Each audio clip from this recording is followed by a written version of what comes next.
We welcome you to another live edition of the Sports Box, brought to you by our sponsor, Showcase Sports in Hamilton. Showcase Sports for the elite athlete. And by our friends over at CrowdPlay. Download the free CrowdPlay app today and check them out at www.crowdplayapp.com for details. Ladies and gentlemen, it's showtime.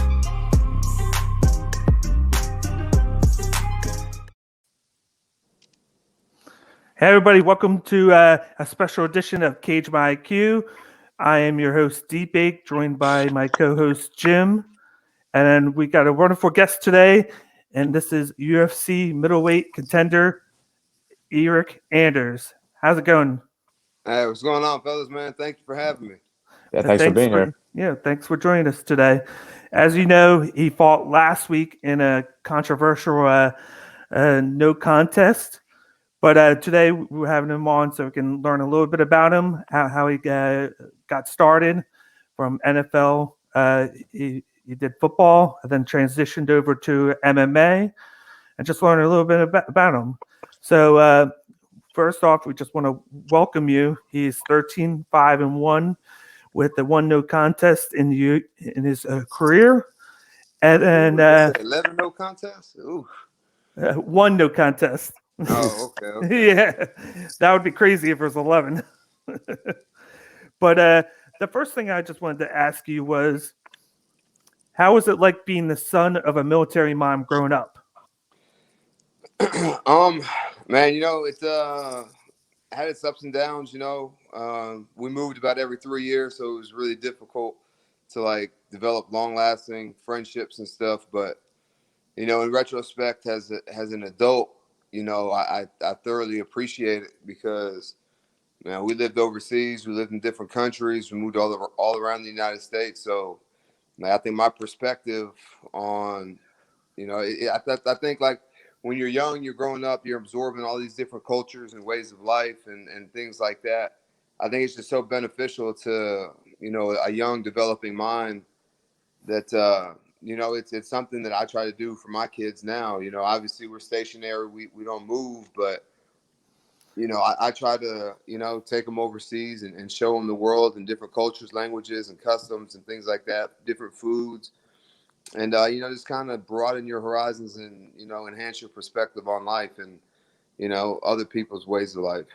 Yeah, nice. Yeah, like I read that you were stationed in the Philippines. Where else were you stationed at overseas? We lived in the Philippines and in Japan. Oh, nice. But, my mom, she would just hop on these military hops, these C-130s, with cargo net seats, and you have to wear the earplugs because it's so loud, and we'd be on these planes with a bunch of other active duty military people, and they call it a hop, and we get these hops over to Korea and these other countries and stuff like that. So it is super cool to be able to do that. Not a lot of people, when I played ball in college, there were a lot of people who hadn't been out of their hometown, and to me that was just so foreign, and to me that was crazy. But they were looking at me like I was crazy, being moving around and being in a bunch of different places. How was it living abroad? Did you enjoy it, or was it a little bit harder for you? I thoroughly enjoyed it. I thought it was pretty cool to, one day move from Japan, from Albuquerque, New Mexico, catch an 18-hour flight, to Okinawa, Japan, and get dropped off in the middle of Japan. And man, luckily for me, I got 3 other brothers, so I always had somebody to go out and discover and get into mischief with. So if I was an only child, I probably wouldn't enjoy it as much. But fortunately for me, I had a bunch of other brothers that were kind of into the same stuff that I was, and that's just kind of the way we grew up, and we didn't have much to say about it. Now, I wouldn't say was it a culture shock, but how was it to live abroad and then all of a sudden come back to Texas to go to was it high school? Yeah. Yeah. Well, like I said, we moved about every 3 years. So, like, I was born in the Philippines. Then we moved to New Mexico. We moved when I was like 2 or so, and then we lived in New Mexico till I was like 5 or 6, maybe even 7.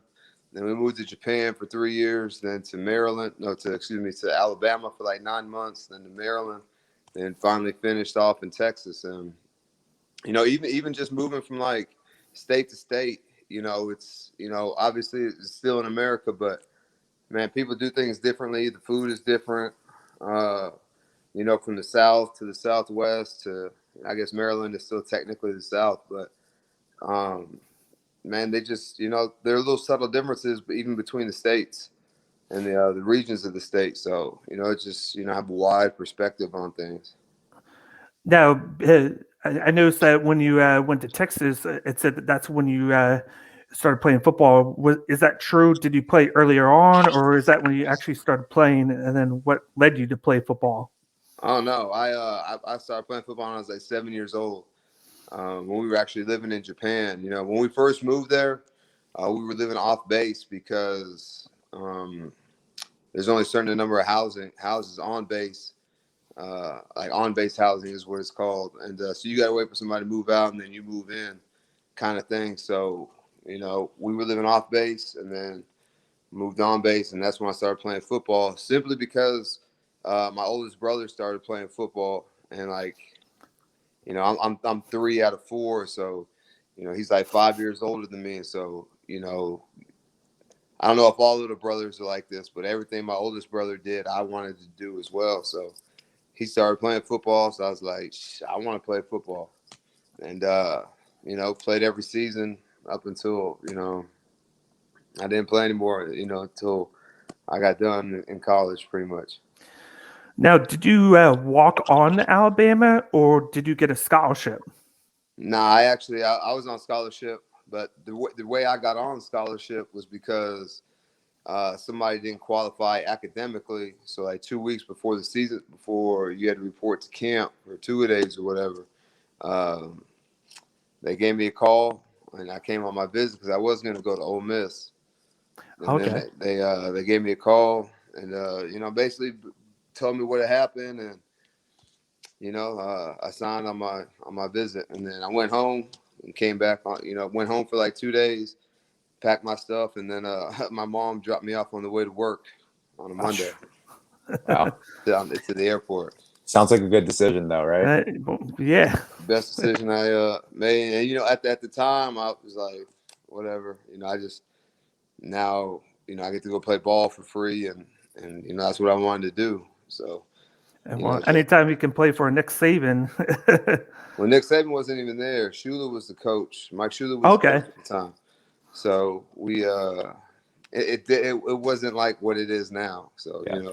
But that also makes me appreciate it so much more that they had just gotten off probation the year that I got there, and didn't really. The first year I think we went 10-3, and then went 500 the next 2 seasons, and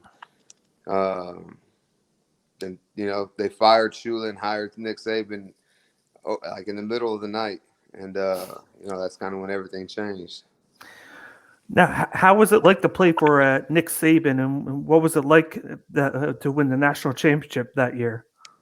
Man, the thing that Nick Saban does the best, I think, is he creates an atmosphere of competition. So, just because you're a true freshman, or just because you're a fifth-year senior or whatever, it doesn't mean you're going to start. And it wasn't necessarily like that when Shula was there. So, man, now you have all these best players in the nation competing for a spot week in and week out. So how much better do you think that's going to raise everybody's level of play if every week your job is in you're competing for your spot, So he really put the X's and O's, really did an awesome job of articulating the process, as you always hear him say. And man, it's just something that I took from college and applied it to my life and even into fighting. And then, here we are. Now, is it true that you still stay in contact with him and talk to him time from time? Every now and again, he's probably the busiest guy in America. If he's not coaching, he's recruiting. If he's not recruiting, he's game planning. The guy, they get there at like 5, 6 in the morning and don't leave till like 11 o'clock at night. And they're in meetings, watching film, practice, and when it's the off season, he's on the road recruiting. The guy's 70 years old and has the energy of a 20-year-old. Like how he's doing that and all that other good stuff, man. I hope that when first of all, if I even make it to 70, that I have that same kind of energy and drive and determination and want to that he has even at 70 years old. Me too. Yeah. Now, what did you pick up from him in that year that he was head coach that you bring with you today? Like I said, he really broke down the process and what the process is, and that's how I approach the fight game and how I get ready for fights. I have to do this, I have to do that. I have to get up early. I got to do my strength and conditioning. Got put out during practice, and even the off season, even when I'm not fighting, man, you still got to stay in some kind of shape. So, man, just his articulation of what the process is and how he implements it and how it carries over from football to like your everyday life, to the business world, to the classroom, to relationships. It's just a totally invaluable information that he gives out like that. I know once you won the national championship, you wound up signing with the Browns to their practice squad. Then you went to the Canadian Football League, and then it says the Arena League. What made you make the decision to leave football and then go to MMA? Man, the writing was kind of on the wall when I was playing for that Arena team. There's not a whole lot of guys that go from Arena to the NFL. Usually by the time you're at Arena, it means you've already been to the NFL or you were never good enough to get to the NFL. So, man, I loved football, but, not that much. It just wasn't fun, man. You go from playing from a high-level program where all the players are disciplined, like, other players hold them accountable for penalties and things like that, to almost making it to the NFL, to almost making it in the Canadian League, and now you're here, So, the thing that really disturbed me the most is like the lack of discipline that the other players have.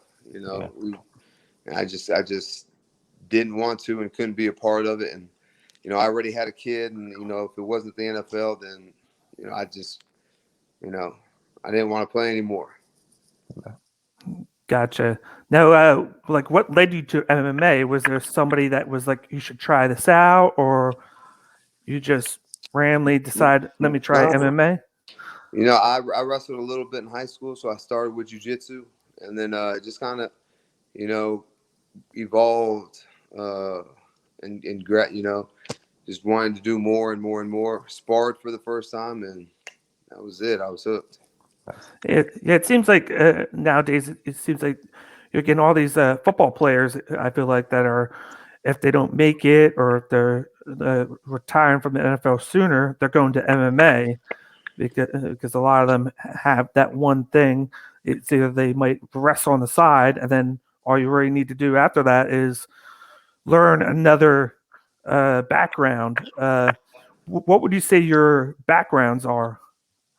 Fighting wise, I don't have a background in fighting. I was just a tough son of a bitch who, once I got a taste of that sparring, I knew that, this is what I wanted to do. This is what I was going to do. Unfortunately, I didn't make any NFL money, so I still had to work a job. So, man, it just meant that I had to get up early and go to sleep late, kind of like Nick Saban did, the process. This is what you got to do so that eventually you can do what you want to do. Okay. Now, before I pass it over to my buddy Jim, I just wanted to ask, how is it like to train with Henry Cejudo? Because I see that you've been training with them, or you were training with them for the fight against Darren Stewart. Yeah, Anytime a guy who's won championships in not only multiple weight classes but multiple sports, man, when he speaks, you listen. And he's for me.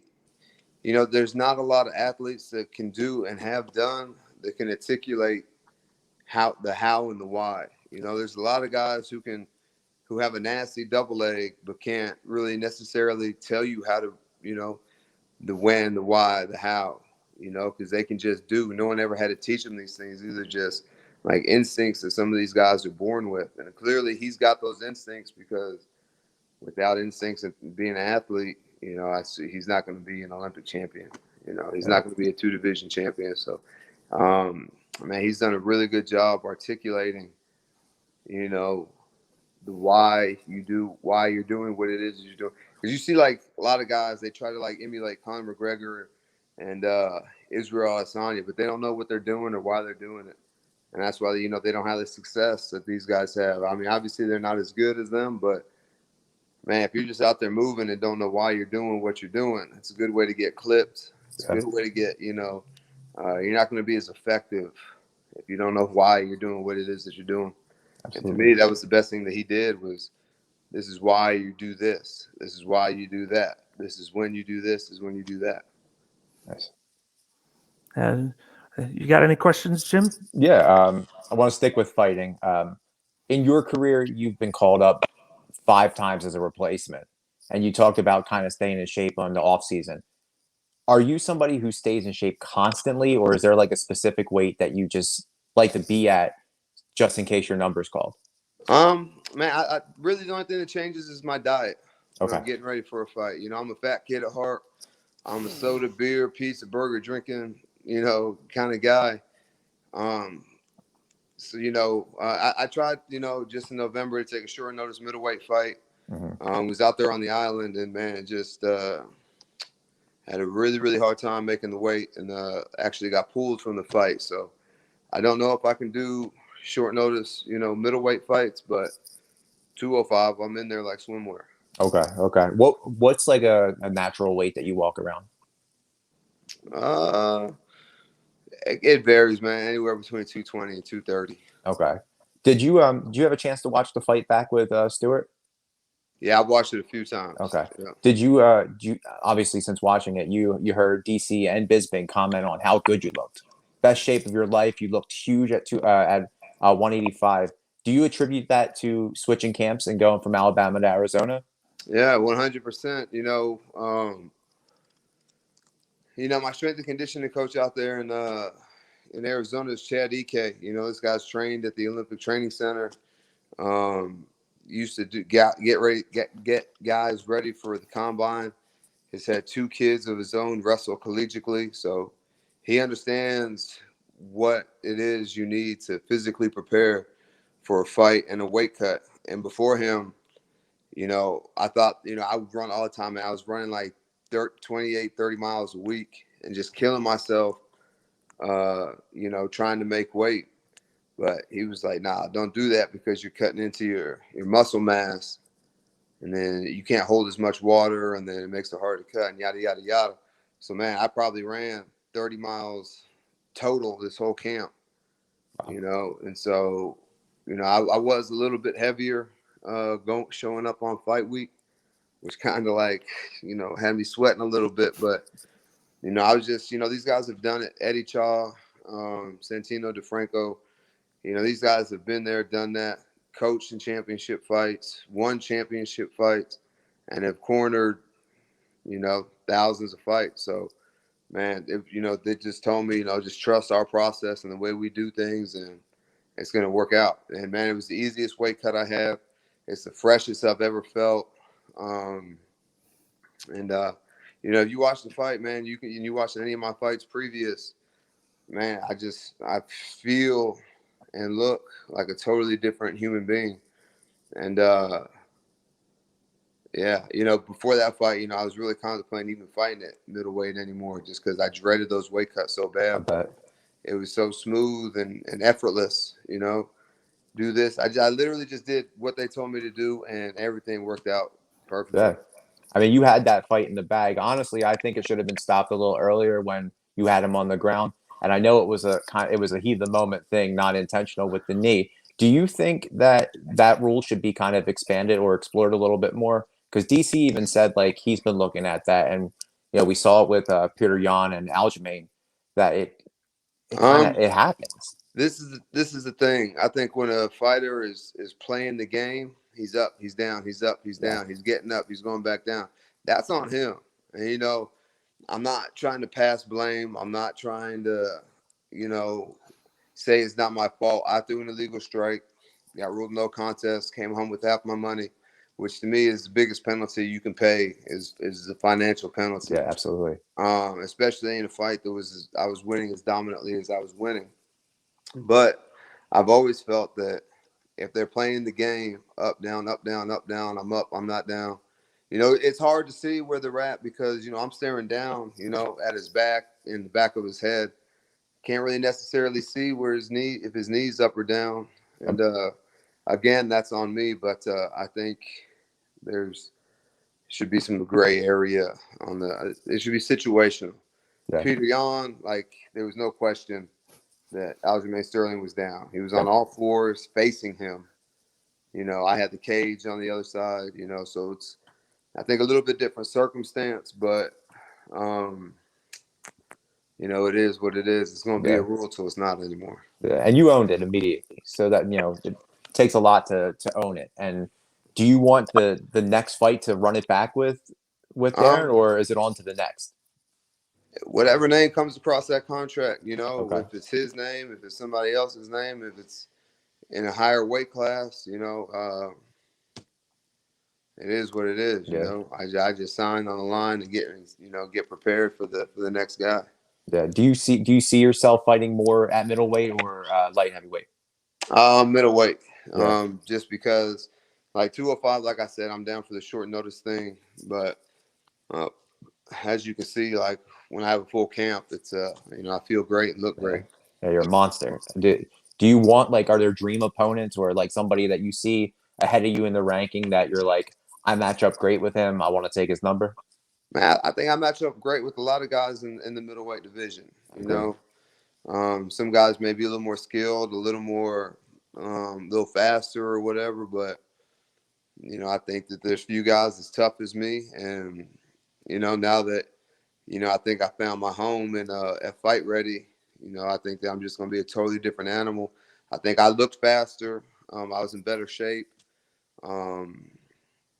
Really let my hands go, combinations. Yeah, they were crisp. Takedowns, I did the whole MMA game, It wasn't just striking. It wasn't just wrestling. It was everything. Clinch work, knees to, legal knees. Yeah, they were, high clinch, you were hitting them. I hit him with a little bit of everything. So I think that I'll just, continue to grow and get better, with the training with those guys. And I think the sky's the limit. Okay. My last question is how soon do we see you in the cage again? As soon as they pass that contract, I'm healthy, no injuries. He touched me one time, bloodied my nose, but actually just got back from the doctor. It's not broke or anything. So, I'm good to go. Nice. Awesome. I look forward to seeing you.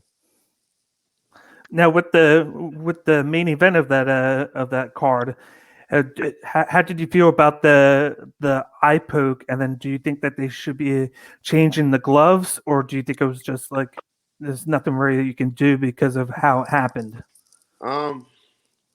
Yeah, I think that they do make gloves that kind of make your hands curve in a resting position, and make it a little bit harder to extend and poke people in the eyes. But anytime you have open gloves and fingers exposed, I think there's risk for eye pokes and things like that.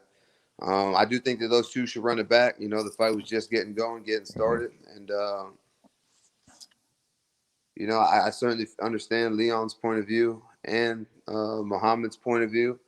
But, we really didn't get to see nothing out of Leon Edwards. And, I think if he really wants to be a champion and fight top 10 guy or, fight for the belt, it seems like Bilal Muhammad's the only guy accepting the challenge. So go on, get you another fight, get you a win. And, that puts him at 9 in a row. it would certainly be hard to deny him a title shot at that point.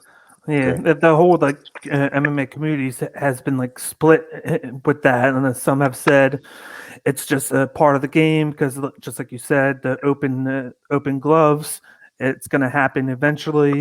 I mean, it is a part of the game, but when it stops the fight in the first round, man, the fight hasn't even really gotten going yet. You know, there's still 4 more rounds, and you know, anything could have happened. You know, so that's it.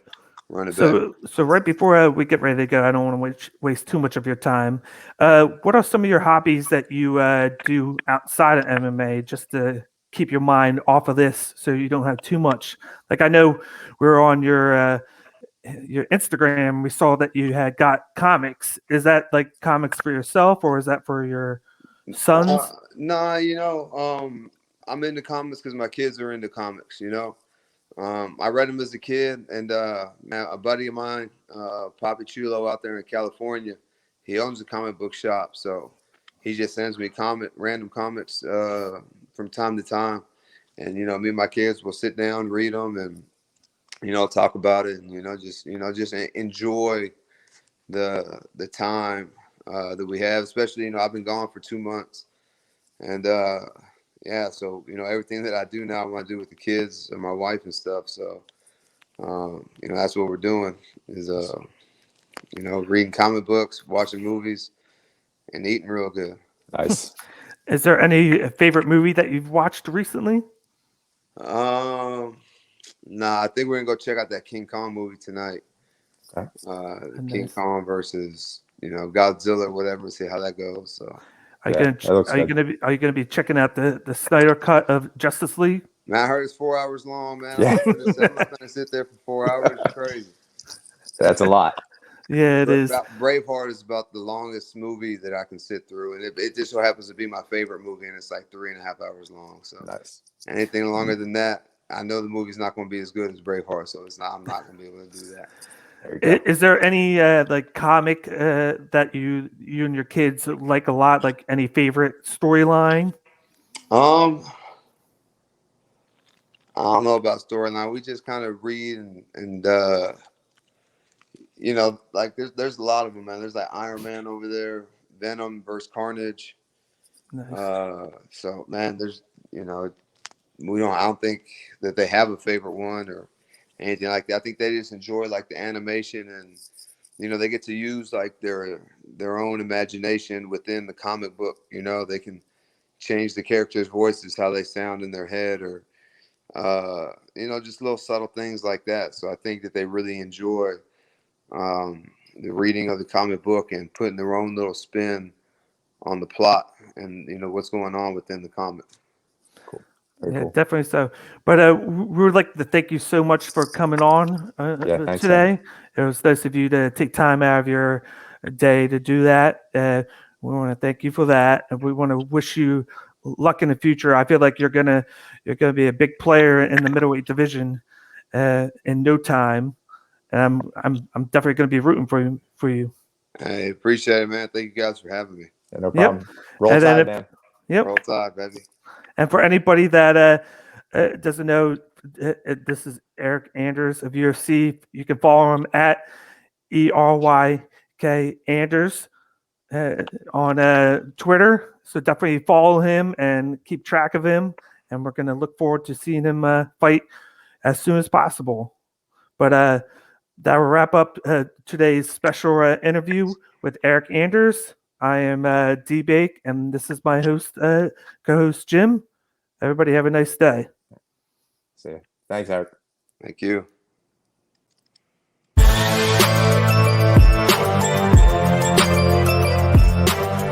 Thank you for watching this episode of Cage My IQ on the Sports Box. Please remember to follow us on all of our social media outlets. On Facebook at Sportsbox Show, Twitter at Sportsbox Show, Instagram at The Sportsbox Show. Find us on YouTube and join Outside the Box, our Facebook sports discussion group. The Sports Box is brought to you by our sponsor, Showcase Sports in Hamilton. Showcase Sports for the elite athlete. And also our friends over at CrowdPlay. Download the free CrowdPlay app today and use promo code THEBOX at sign up for 10 free points. Thank you for joining us.